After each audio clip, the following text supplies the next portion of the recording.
Innal hamdalillah nahmaduhu wa nasta'inuhu wa nastaghfiruh wa na'udzu billahi min shururi anfusina wa min sayyiati a'malina may yahdihillahu fala mudilla lahu wa may yudlil fala hadiya lahu asyhadu an la ilaha illallah wa asyhadu anna Muhammadan abduhu wa rasuluh.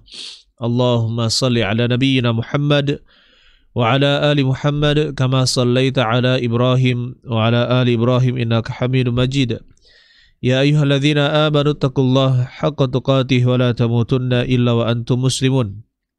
Ya ayyuhalladzina amanu taqullaha wa qulu qawlan sadida yuslih lakum a'malakum wa yaghfir lakum dhunubakum wa may yuti'illaha wa rasulahu faqad faza fawzan 'azima. Wa ba'd.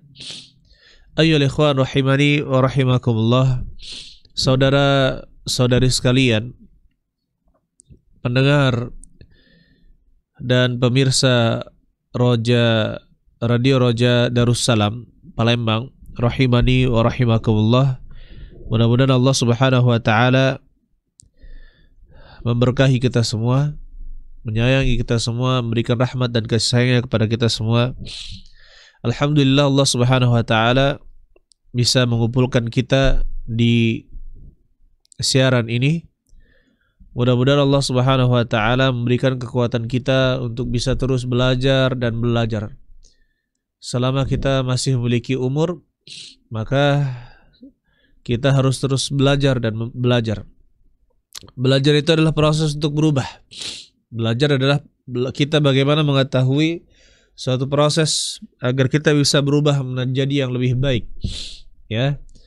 Sehingga kita bisa berhijrah, benar-benar berhijrah meninggalkan perbuatan-perbuatan maksiat. Kalau misalkan kita tadinya adalah orang yang kafir, maka kita berhijrah dari kekafiran menuju keislaman. Kalau kita tadinya pelaku maksiat, maka kita berhijrah menuju ketaatan kepada Allah Subhanahu wa taala dan meninggalkan kemaksiatan tersebut. Saudara-saudari sekalian yang mudah-mudahan kita dirahmati oleh Allah Subhanahu wa taala. Pada hari ini insyaallah kita akan membahas lanjutan kitab Arba'una Haditsan fi Tarbiyati wal Manhaj. 40 hadis yang berkaitan tentang pendidikan dan juga al-manhaj. Pendidikan dan juga al-manhaj. Kita pada hari ini sudah masuki hadis yang ke-12. Kita masuki hadis yang ke-12. Kitab ini dikarang oleh Syekh Abdul Aziz As-Sadahan, yaitu seorang ulama di Saudi Arabia, tepatnya di Riyadh. Dan buku ini telah diberikan muqaddimah oleh Syekh Saleh bin Fauzan Al-Fauzan. Baik. Kita bacakan hadisnya dan kita ambil faidah dari hadis yang ke-12 ini insyaallah. Al-haditsu tsani asyara. Hadis yang ke-12. An Abi Dzar radhiyallahu anhu annahu qala Rasulullah sallallahu alaihi wasallam, diriwayatkan dari Abu Dzar radhiyallahu taala anhu, mudah-mudahan Allah meridainya, annahu qala, dia berkata, qala Rasulullah sallallahu alaihi wasallam, Rasulullah sallallahu alaihi wasallam bersabda, tabassumuka fi wajhi akhika laka sadaqah. Tersenyumnya engkau pada wajah saudaramu bagimu adalah sedekah, atau untukmu adalah suatu sedekah. Tabassumuka fi wajhi akhika laka sadaqah. Tersenyummu pada wajah saudaramu bagimu adalah sedekah. Wa amruka bil ma'rufi wa nahyuka 'anil munkari sadaqah. Perintahmu untuk menyuruh kepada yang ma'ruf, yang baik, wa nahyuka, dan laranganmu yang melarang dari kemungkaran adalah sedekah. Wa irsyaduka ar-rajula fi ardid dhalal laka sadaqah. Engkau membimbing atau menunjukkan kepada seseorang fi ardid dhalal, di tanah yang dia tersesat di dalamnya, laka sadaqah, dia adalah sedekah untukmu.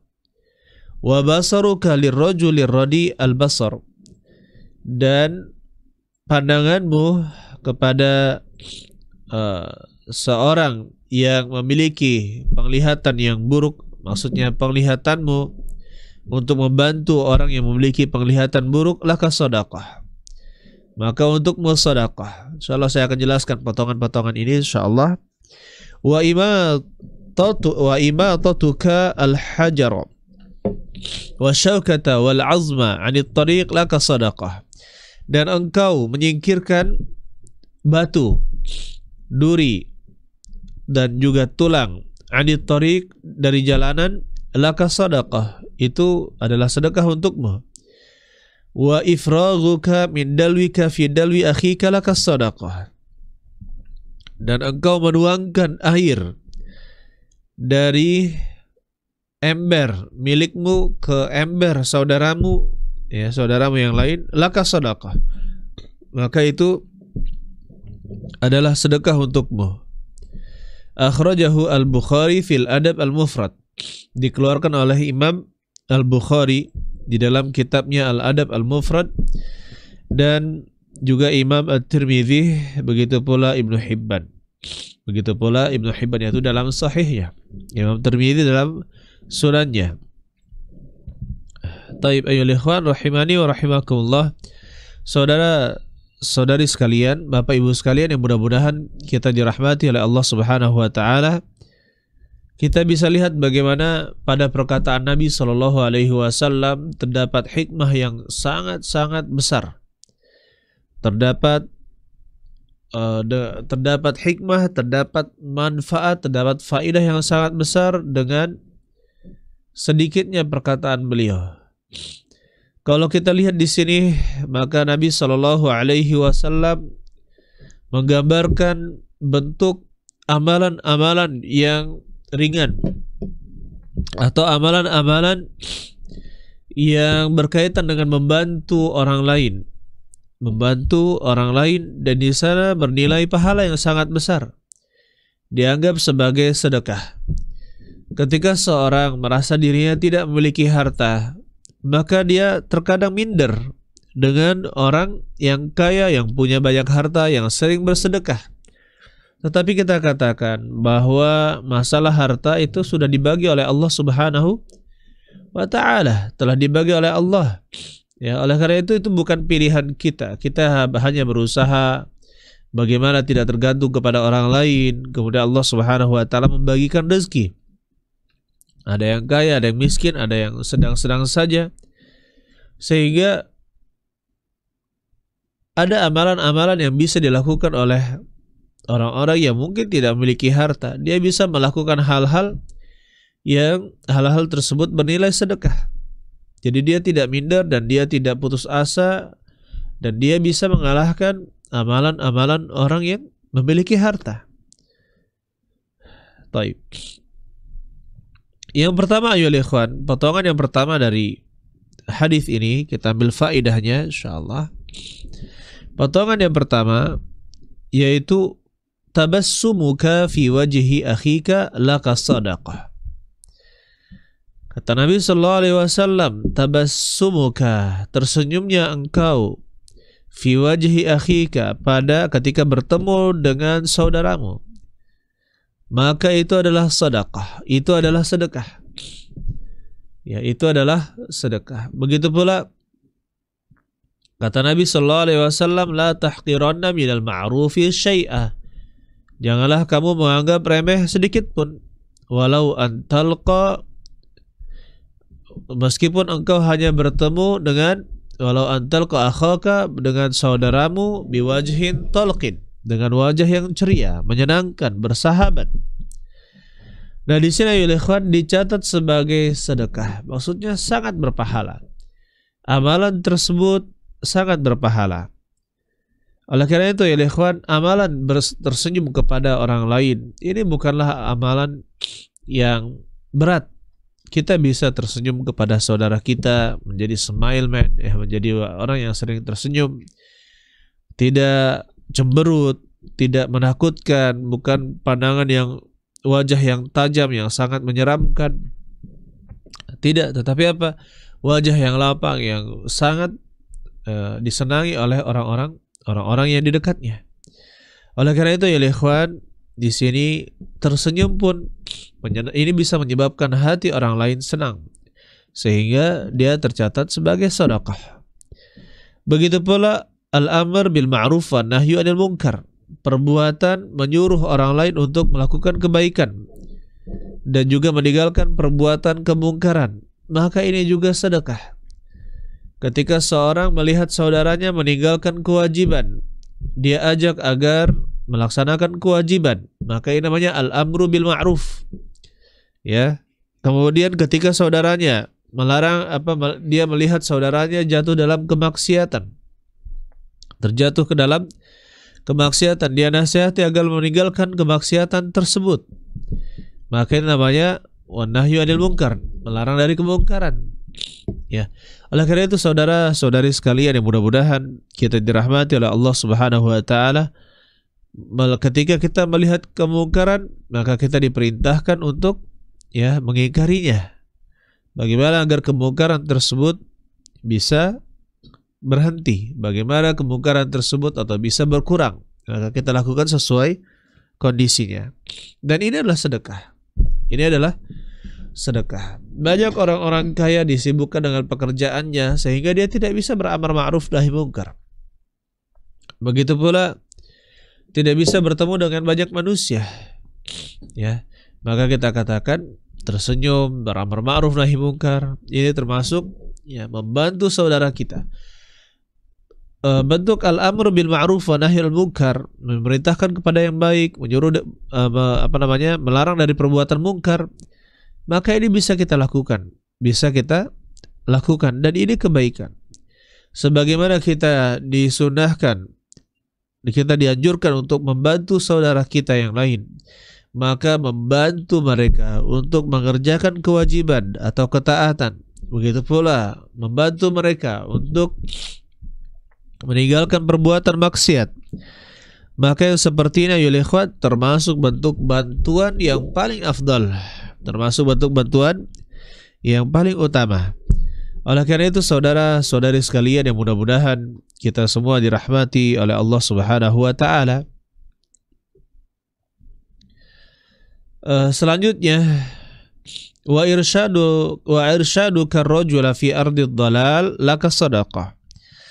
Engkau memberikan petunjuk jalan kepada seorang laki-laki di suatu tanah yang dia tersesat di sana, suatu daerah yang dia tersesat di sana, laka sadaqah, maka untukmu adalah sedekah. Jadi kalau kita menunjukkan jalan orang yang tidak tahu jalan, kita tunjukkan ke kanan, kemudian ke kiri, kemudian ke kanan lagi, kemudian ke kanan lagi, kemudian ke kiri, ciri-cirinya ini, ya, maka itu termasuk sedekah. Itu termasuk sedekah.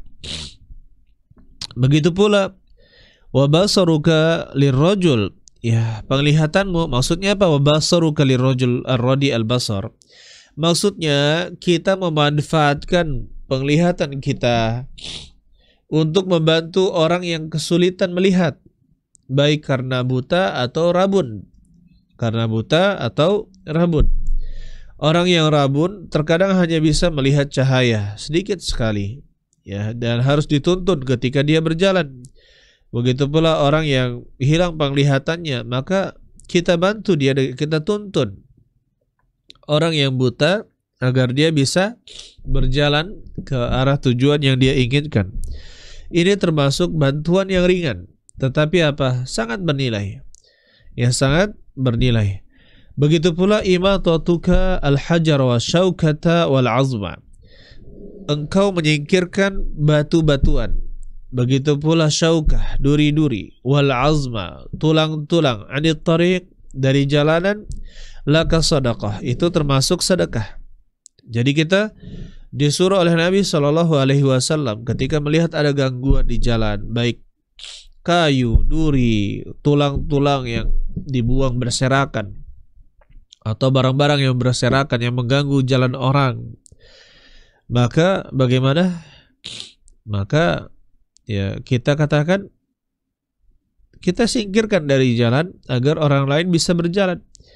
Orang yang berkendara juga bisa tidak terganggu dengan jalan, adanya rintangan di jalan. Maka ini termasuk sedekah yang bisa kita lakukan. Begitu pula yang terakhir kata Nabi SAW, ifraghuka an dalwika fi dalwi akhika laka sadaqah. Engkau memindahkan air dalam embermu ke ember saudaramu, maka itu adalah sedekah. Perlu kita pahami ya ikhwan, maksud ember itu ya di zaman Nabi SAW bukan seperti ember kita gitu ya. Ember yang terbuat dari plastik, ya nggak ada plastik zaman dahulu. Begitu pula bukan dari kayu. Sebagaimana ya ember-ember yang dikenal ya dari kayu, maka kita katakan bukan seperti itu. Ember di zaman Nabi SAW dia itu dipasang kayu seperti ini ya, kemudian diikat dengan kulit yang panjang ke bawah, kemudian bawahnya diikat. Nah, kulit ini yang sudah jadi ya. Jadi dia bisa menampung banyak air seperti ember kita saat ini ya. Itulah ember yang dimaksud di zaman dahulu. Ya, itu dari kulit. Nah, menumpahkannya ke punya saudara kita ya, agar dia tidak bersusah payah untuk mengambil air, sebagaimana dulu waktu belum ada mesin pompa ya kan, sumur juga masih jarang, orang pada mengambil air di sumur, satu sumur yang sama untuk satu kampung misalkan, atau beberapa keluarga. Nah, ketika kita mengambil air, kita berbagi air kepada orang lain tanpa dia susah-susah mengambilnya, maka ini juga termasuk sedekah. Nah, kalau kita lihat dari apa yang telah disebutkan ayyuhal ikhwan, seluruh perbuatan baik, seluruh bantuan-bantuan yang kita lakukan untuk saudara kita, meringankan bebannya, menyenangkan hatinya, mengangkat kesusahannya, maka ini semua ayyuhal ikhwan bernilai pahala dan dinilai sebagai sedekah oleh Allah Subhanahu wa taala. Oleh karena itu ayyuhal ikhwan, banyak sekali pintu-pintu kebaikan ya yang bisa kita lakukan, tidak hanya dengan bersedekah harta.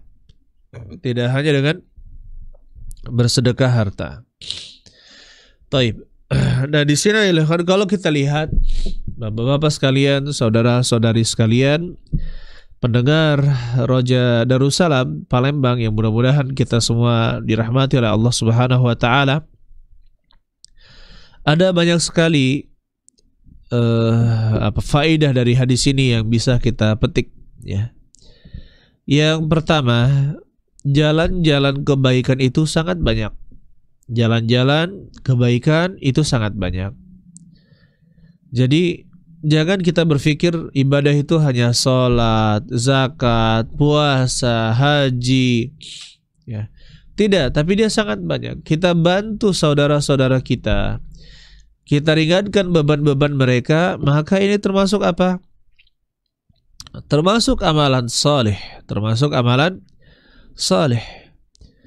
Dan pintu-pintu kebaikan itu sangat banyak dan telah dijelaskan di dalam hadis-hadis Nabi Shallallahu Alaihi Wasallam. Kata Rasulullah Shallallahu Alaihi Wasallam, "Innahu laisa bi syai'in."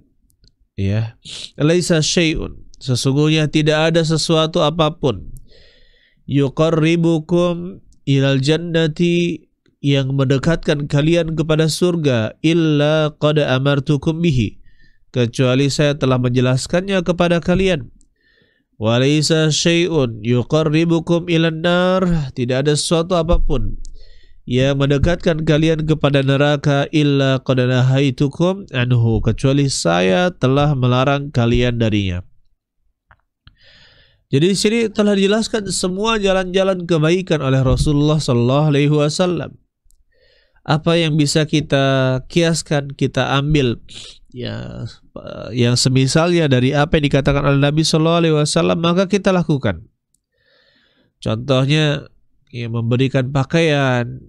Di sini banyak sekali orang memiliki pakaian, tapi alangkah baiknya jika pakaian-pakaian yang tidak dia pakai lagi, dia sedekahkan kepada orang lain. Begitu pula makanannya yang berlebih, maka dia berikan kepada orang lain sehingga tidak terbuang. Kemudian ayolah ikhwan, di sini kita lihat yang kedua, faedah yang kedua. Kemudian faedah yang kedua di sini pentingnya niat. Pentingnya niat di dalam menjadikan suatu adat menjadi ibadah. Terdapat isyarat akan hal ini. Kenapa? Kalau kita hanya sekedar tersenyum atau kita hanya sekedar menumpahkan air ke ember saudara kita, atau kita hanya sekedar menyingkirkan gangguan dari jalan ada duri tanpa kita niatkan pahala dari Allah Subhanahu wa taala, maka itu tidak bernilai pahala. Tapi ketika kita niatkan itu untuk Allah Subhanahu wa taala, maka dia barulah dia berpahala. Oleh karena itu saudara-saudari sekalian yang mudah-mudahan kita semua dirahmati oleh Allah Subhanahu wa taala. Jadi itu bisa kita perhatikan itu, ya ikhwan rahimani wa rahimakumullah. Jadi dengan adanya niat, maka bisa kita ubah yang tadinya adalah hanya sekedar adat atau kebiasaan, itu bisa menjadi bernilai pahala. Contohnya orang yang makan ini suatu kebiasaan kita, makan 3 kali sehari atau misalkan berapa kali sehari. Kemudian itu kita bisa niatkan, kalau kita niatkan misalkan makan ini untuk bisa kita sholat malam, bisa kita bekerja, bisa kita sholat berjamaah, bisa kita membantu orang lain dengan makan, bisa kita menuntut ilmu, bisa kita membantu para penuntut ilmu, maka akan bernilai pahala yang sangat besar. Dan dia menjadi ibadah. Tadinya itu hanya adat, tapi karena dilakukan dengan niat yang benar hanya karena Allah Subhanahu wa taala, maka dia menjadi ibadah. Ini salah satu fungsi dari niat. Di antara fungsi niat yang lain adalah membedakan ibadah satu dengan ibadah yang lain. Seorang telah mendengar azan, dia masuk masjid, dia sholat 2 rakaat. Ini sholat apa? Ya, maka dengan niatnya dibedakan. Dia ini sholat tahiyatul masjid, atau sholat subuh, atau sholat qabliyah, ya, dan yang lainnya. Maka ini kita katakan ya ikhwan, tergantung niatnya. Nah, untuk adat-adat seperti ini, seorang misalkan tersenyum, bagaimana dia bisa berpahala dengan senyumnya? Maka dia niatkan hanya untuk Allah Subhanahu wa taala. Begitu pula dia bantu orang lain, dia niatkan untuk Allah Subhanahu wa taala. Dan kita ingatkan, wallahu fi aunil abdi ma kana al-'abdu fi auni akhihi. Allah senantiasa menolong ya seorang hamba selagi hamba tersebut menolong saudaranya. Selagi hamba tersebut menolong siapa? Menolong saudaranya. Saudara-saudari sekalian yang mudah-mudahan kita dirahmati oleh Allah Subhanahu wa taala.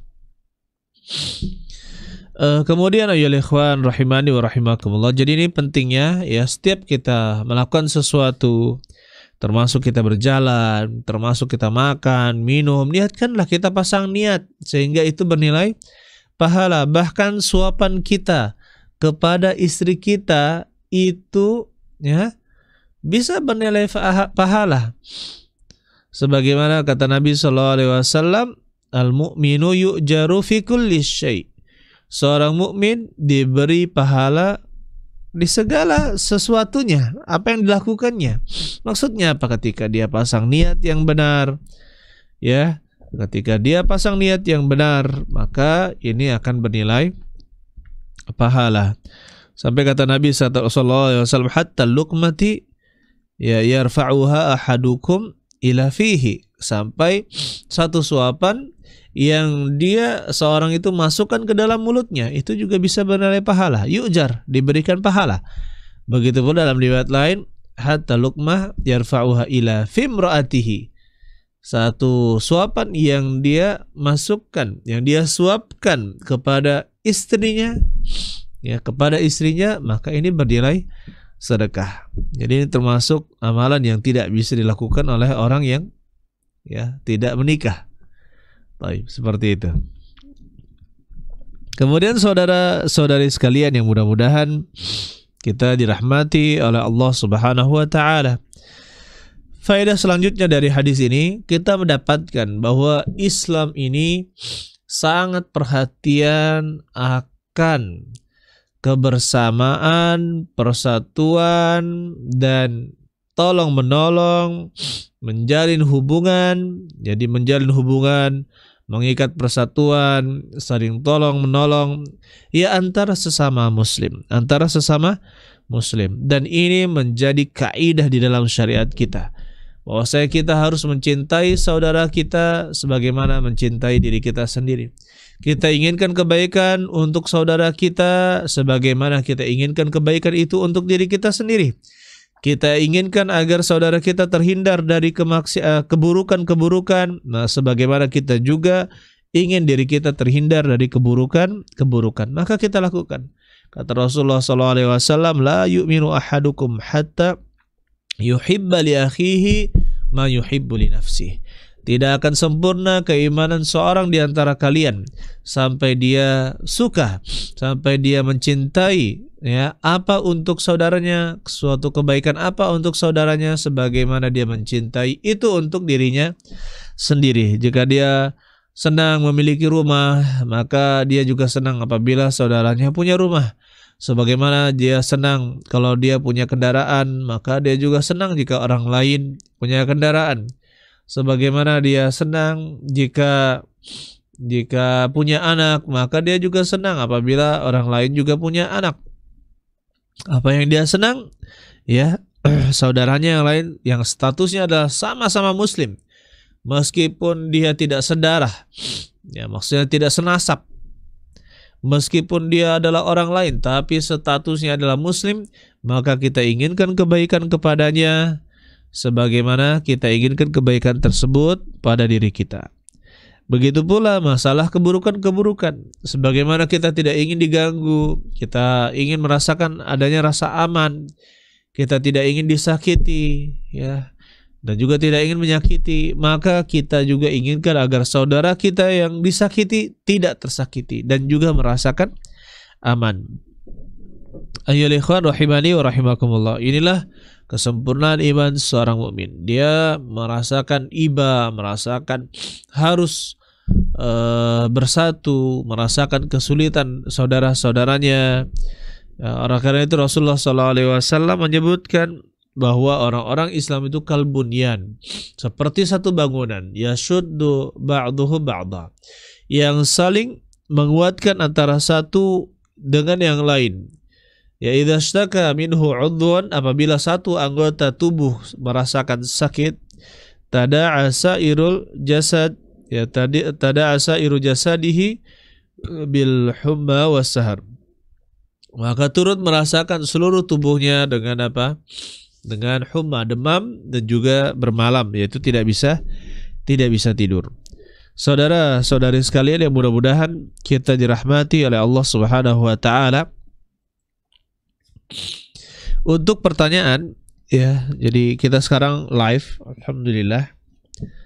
Untuk pertanyaan silahkan bisa diajukan ke nomor 0812 8488 7088. Silahkan saudara-saudari sekalian, Bapak Ibu sekalian yang ingin melayangkan pertanyaan, maka ya kami berikan kesempatan untuk bertanya di nomor 0812 8488 7088. Ya, silakan. Baik. Kemudian ayyuhal ikhwan rahimani wa rahimakumullah. Jadi Islam itu sangat memperhatikan masalah kebersamaan, ya, saling tolong menolong. Oleh karena itu kita tidak boleh, Islam itu mengajarkan kita untuk mengucapkan salam, mengajarkan kita untuk selalu bersedekah bagi yang mampu, mengajarkan kita untuk melunaskan hutang saudara kita. Begitu pula mengajarkan kita untuk memerdekakan budak muslim. Ya, kita punya budak muslim, maka kita disuruh untuk memerdekakannya. Dan hal-hal yang lain. Rasulullah SAW katakan, ahabbul a'mali ilallahi sururun tudkhiluhu ala muslim. Ahabbul a'mal, amalan-amalan yang paling utama di sisi Allah, ahabbul a'mal, amalan yang paling dicintai oleh Allah adalah sururun, kebahagiaan, tudkhiluhu ala muslim, yang engkau masukkan ke dalam hati seorang muslim. Au takshifu anhu kurbah, atau engkau menyingkap atau engkau menghilangkan kesulitannya. Au tatrudu anhu ju'an, atau engkau membuang kelaparan darinya, maksudnya dia diberikan makanan sehingga dia kenyang. Au taqdi anhu dainan, atau engkau membayarkan hutang saudaramu. Engkau membayarkan hutang saudaramu. Maka kita katakan, ayyuhal ikhwan rahimani wa rahimakumullah, ini adalah sebagian perbuatan yang baik yang kita lakukan. Bahkan ini menjadi ahabbul a'mal, amalan-amalan yang paling utama, yang paling dicintai oleh Allah Subhanahu wa ta'ala. Kemudian selanjutnya dari hadis ini, ayyuhal ikhwan, janganlah kita meremehkan setiap kebaikan, walaupun itu terlihat ringan, walaupun dia terlihat ringan. Kata Rasulullah SAW, kullu ma'rufin sadaqah. Setiap yang baik itu adalah sedekah. Setiap perbuatan baik itu adalah sedekah. Begitu pula Rasulullah SAW sebutkan, la tahqiranna minal ma'rufi syai'an. Janganlah engkau meremehkan kebaikan walaupun sedikit saja. Jadi bisa jadi kita masuk ke dalam surga karena amalan yang ringan. Seperti Rasulullah SAW menyebutkan tentang wanita pezina yang dia selalu berzina. Kemudian dia memiliki amalan yaitu memberi minum seekor anjing yang sangat kehausan. Maka Allah Subhanahu wa taala merahmatinya dan mengampuni dosa-dosanya. Ya, karena dia benar-benar ikhlas mengharapkan wajah Allah dalam membantu memberi minum anjing tersebut. Padahal ini sesuatu yang mudah. Sesuatu yang mudah.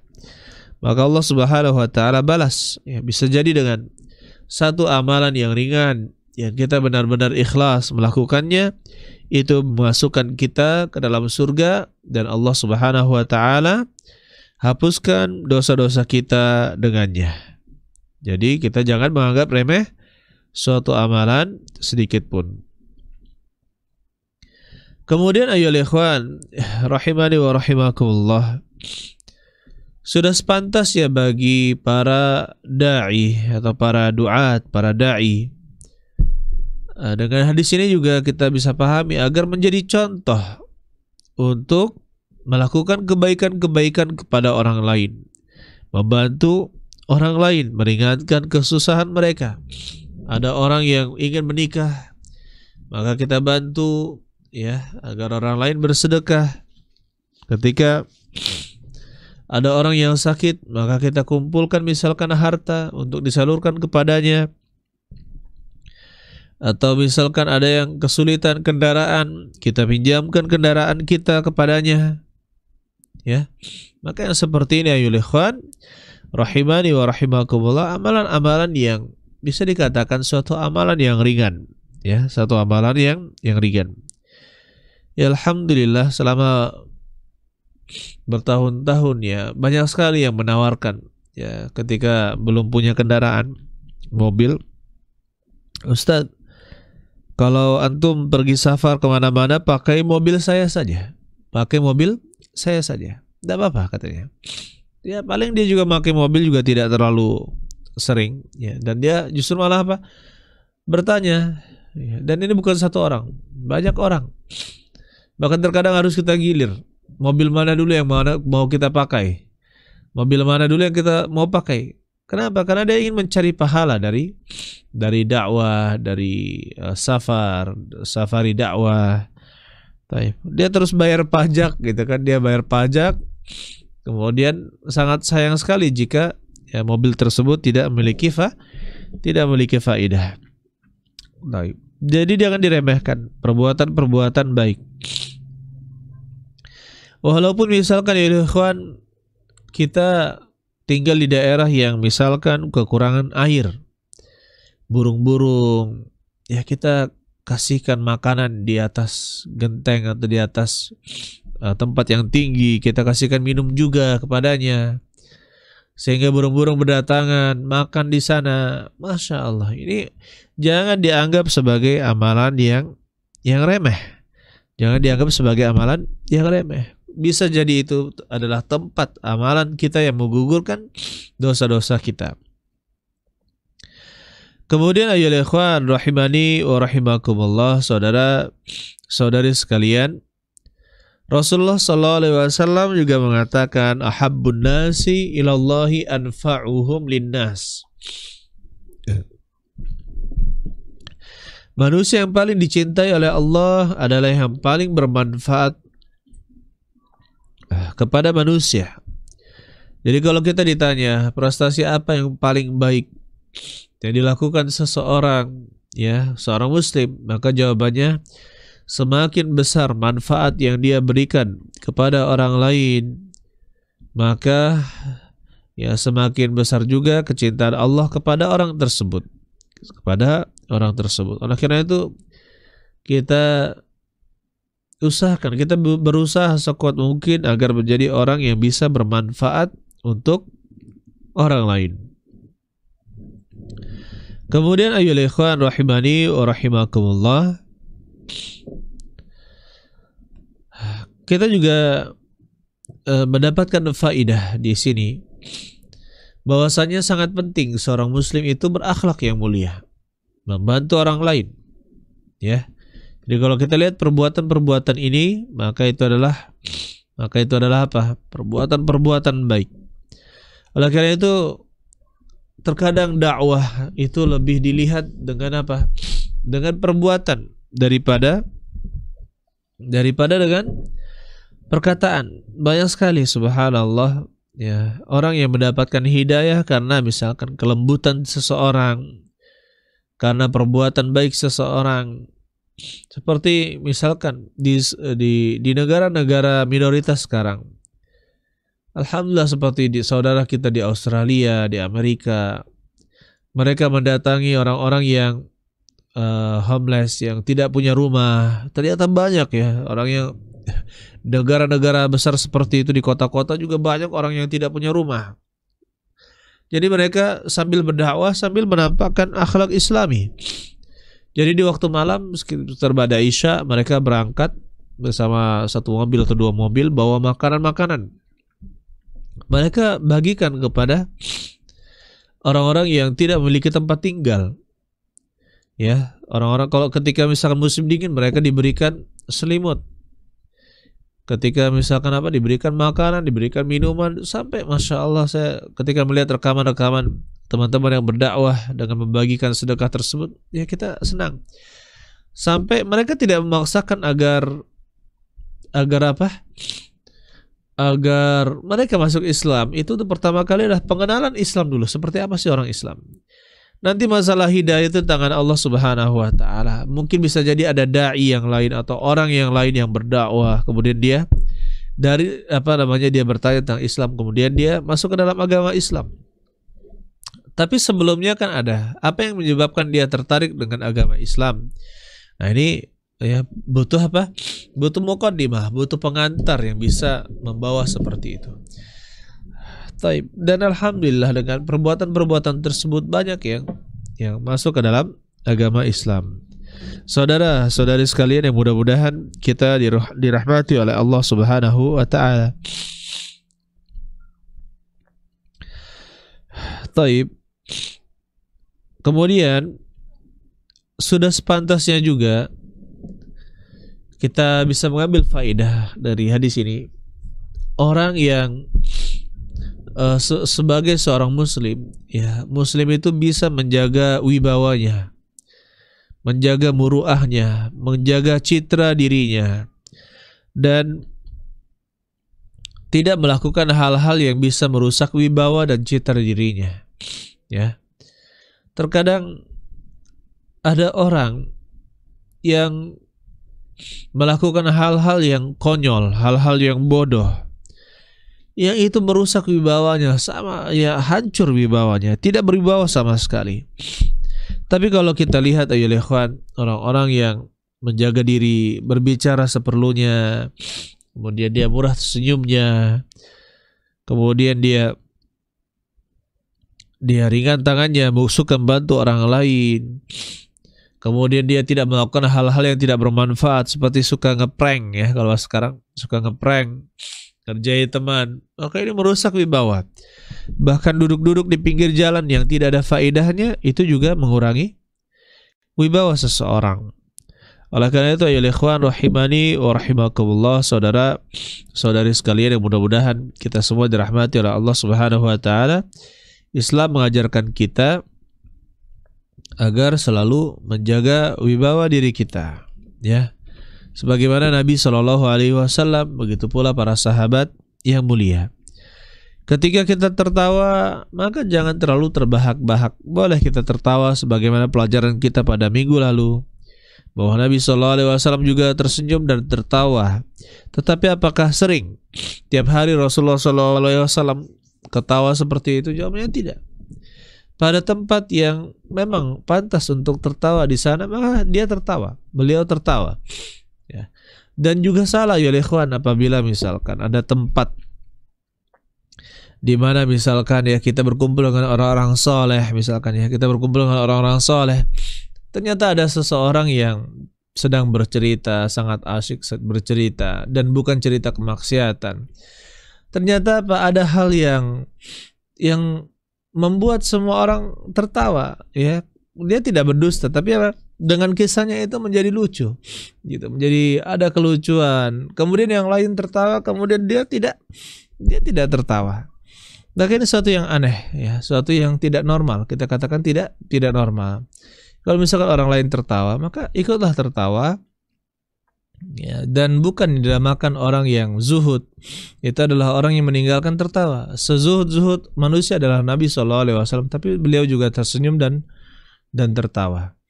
Jadi kalau misalkan yang terlarang itu kalau misalkan tertawanya terbahak-bahak, begitu pula banyak tertawa, ini yang terlarang. Kata Nabi SAW, la tukthirud dhahik, janganlah kalian banyak tertawa. Fa inna kathratad dhahik tumitu al-qalba, sungguhnya banyak tertawa itu akan mematikan hati. Jadi kalau tertawa, kadang-kadang tertawa, terkadang bercanda dengan tidak dusta, maka itu diperbolehkan. Bahkan Nabi SAW terkadang bercanda dengan para sahabatnya. Jadi tidak ada kesempurnaan akhlak ayyuhal ikhwan kecuali dengan mengikuti Nabi SAW. Terkadang orang yang hijrah, yang sudah katanya pokoknya saya tidak mau melihat dunia lagi, saya tidak mau begini-begini, pokoknya saya benar-benar mau hijrah, mau ibadah, dia menyangka bahwa dia tidak perlu tersenyum, dia tidak perlu tertawa. Maka kita katakan ini salah, ini salah. Bercandalah pada tempatnya, tersenyumlah pada tempatnya, begitu pula tertawalah pada tempatnya. Yang terlarang adalah banyak tertawa, itu bisa mematikan hati. Ya, saudara-saudari sekalian yang mudah-mudahan kita dirahmati oleh Allah Subhanahu wa taala.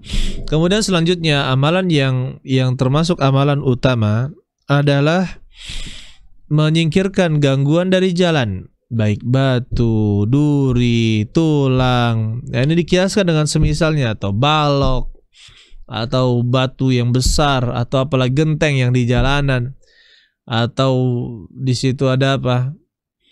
ada besi ya, yang menghalangi jalan. Apalagi misalkan kita sengaja menaruh mobil di jalan sempit. Nah ini kacau ini. Terkadang ada jalan sempit, kemudian jalannya sudah sempit, cukup untuk satu mobil ya. Kemudian ada orang menaruh motor di sana, di pinggir jalan, sehingga apa? Kita tidak bisa lewat. Maka yang seperti ini harus dipinggirkan ya. Tidak boleh kita menaruh motor di pinggir jalan seperti itu, sehingga menghalangi jalan orang-orang yang mau lewat. Nabi SAW mengajarkan hal-hal yang mulia. Oleh karena itu saudara-saudara sekalian yang mudah-mudahan kita dirahmati oleh Allah Subhanahu wa taala, mari kita punya tekad ya. Kita punya tekad. Saya menutup materi ini, ada 3 hal yang dilakukan seorang muslim agar dia memiliki kesempurnaan iman. Yang pertama, dia harus memperbaiki hubungan kepada Allah Subhanahu wa taala. Ini yang pertama, keimanan kepada Allah Subhanahu wa taala dan seluruh konsekuensi keimanan tersebut, maka dia perbaiki. Yang kedua, perbaiki hubungan di antara manusia dengan cara berakhlak yang mulia. Kemudian yang ketiga, ya inilah manfaat yang terbesar, yaitu memberikan manfaat kepada orang-orang di sekitar kita. Jadi kalau misalkan selama kita selalu berpikir, apa manfaat yang hari ini bisa saya lakukan, apa yang bisa saya lakukan walaupun sedikit ya, walaupun kecil, apa yang bisa kita lakukan, maka biasa berbuat baik ini perlu kita biasakan. Untuk bisa biasa berbuat baik itu perlu dibiasakan. Karena ada terkadang orang minjam cangkul saja sulitnya minta ampun untuk meminjam cangkul. Pisau saja sulit meminjamkan pisau. Ini saking pelitnya seorang itu. Jadi kita katakan kalau seorang muslim yang sempurna keimanannya, maka dia berusaha untuk menjadi orang yang sangat bermanfaat untuk orang lain dengan cara apapun yang tidak melanggar syariat. Allah alam bisawab. Kemudian di sini oleh ikhwan ada pertanyaan, silakan saya ulangi lagi.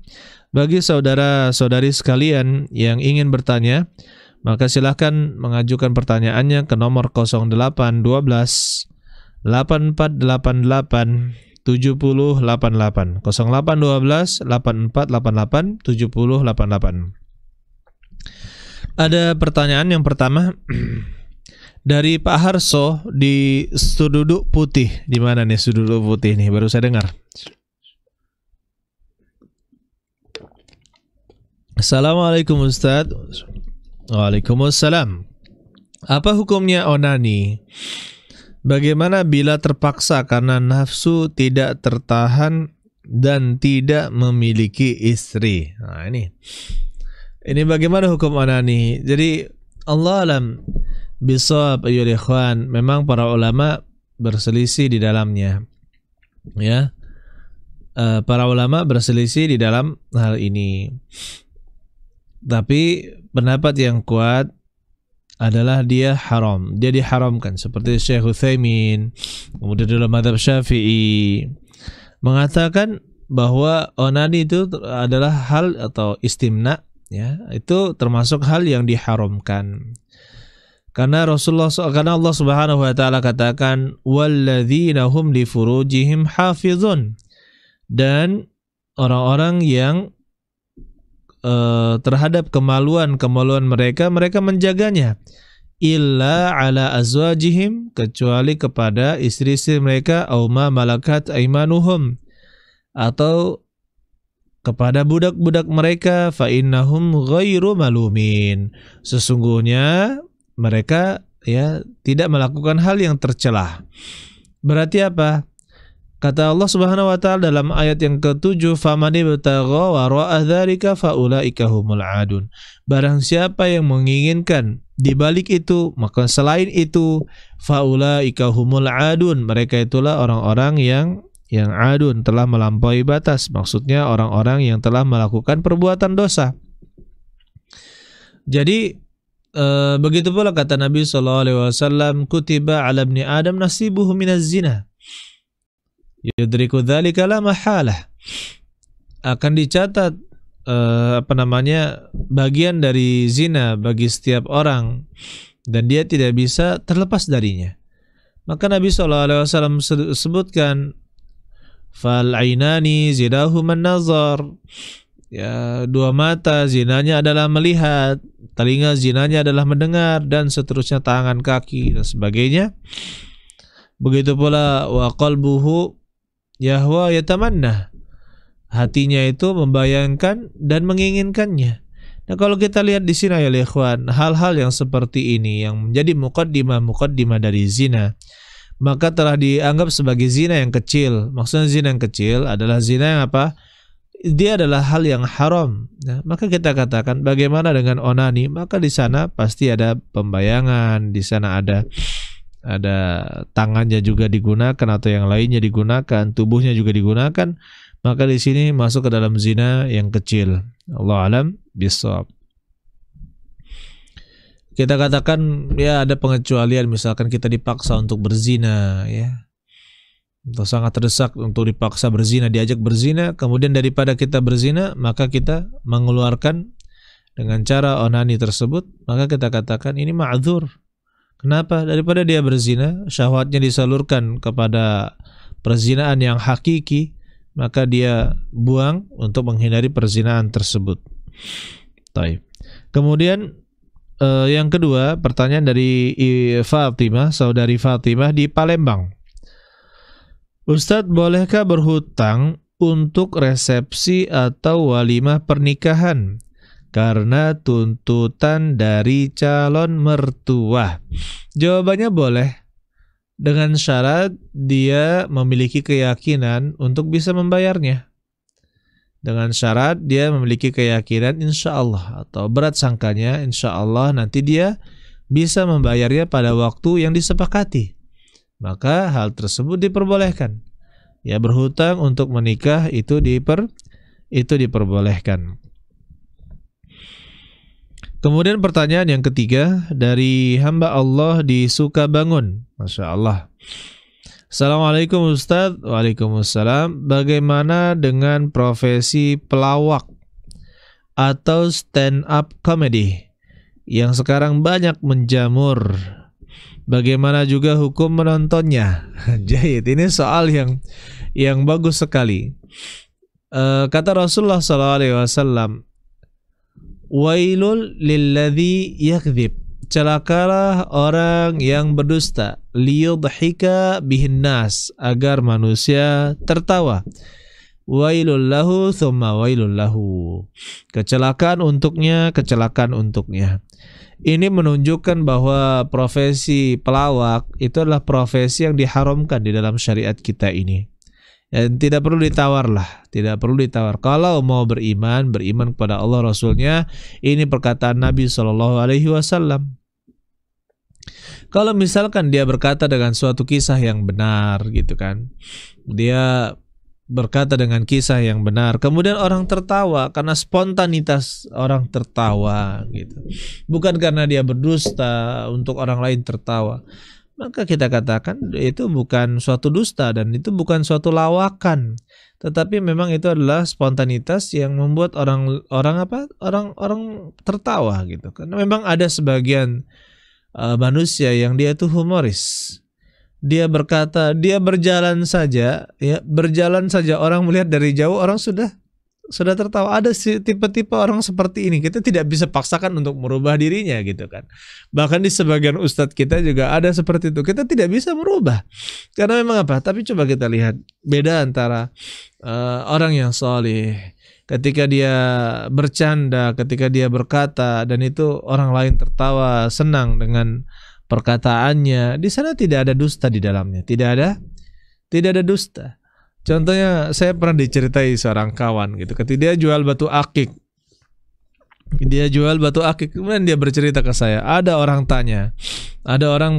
calon pembeli bertanya, Pak, ini fungsi batu akik ini untuk apa? Yang besar ini.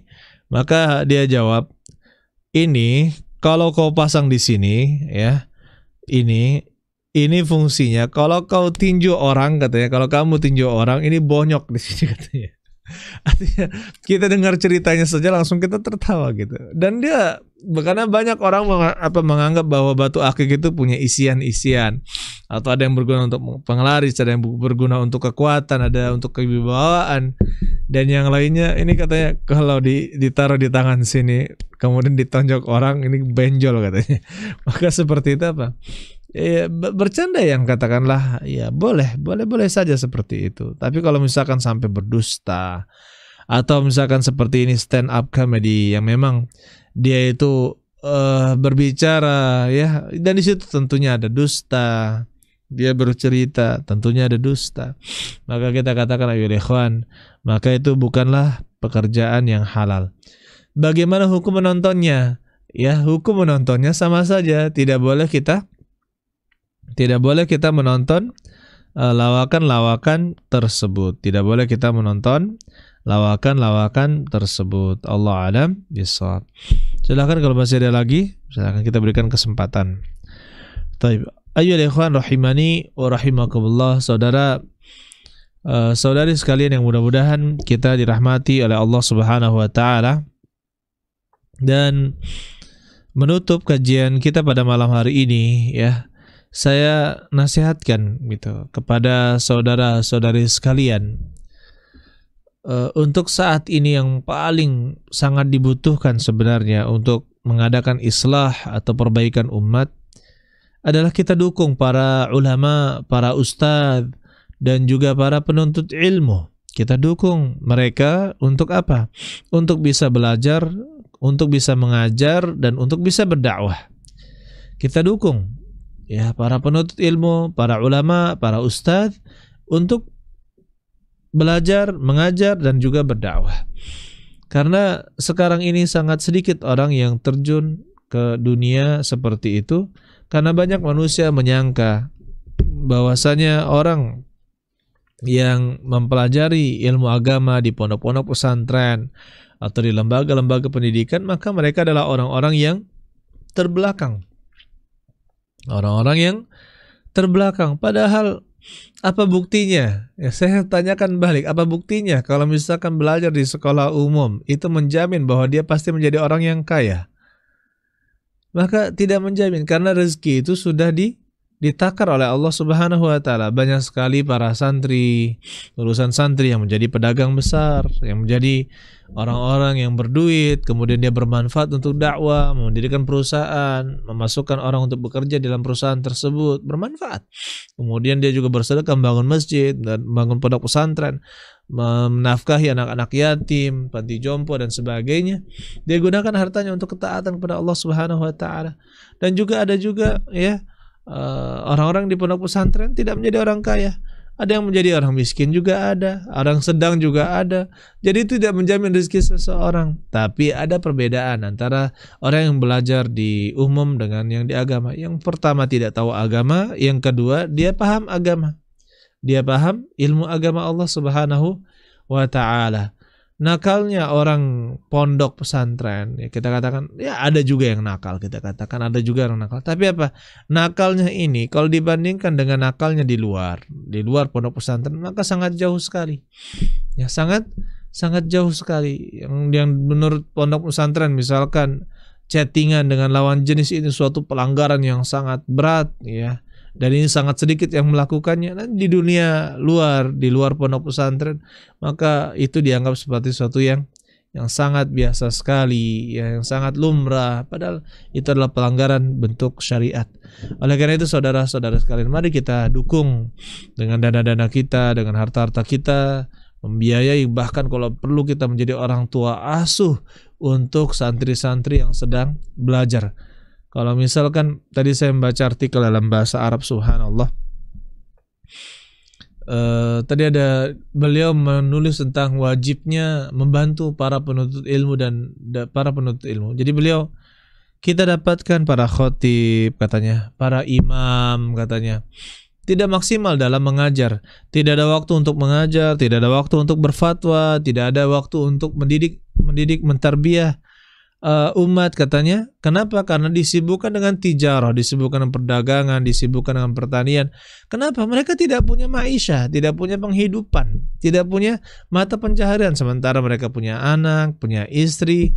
Bahkan tadi saya baca, untuk membayar kontrakan saja gitu ya, untuk membayar rumah kontrakannya itu saja tidak sanggup dari mukafaah atau penghargaan yang diberikan ya, sebagai imam masjid atau muadzin atau khatib ya, maka atau guru ngaji. Maka kita katakan ya ikhwan, ya berikanlah hak mereka sehingga mereka bisa tafarrugh, bisa memfokuskan diri untuk membina umat ini, sehingga insyaallah dengan adanya mereka melahirkan para pendidik umat, para pengajar ilmu agama Allah Subhanahu wa taala, kita harapkan kaum muslimin ya di Indonesia bisa ya memahami Al-Qur'an, memahami agama Islam ini, kemudian menuju kepada kebaikan-kebaikan.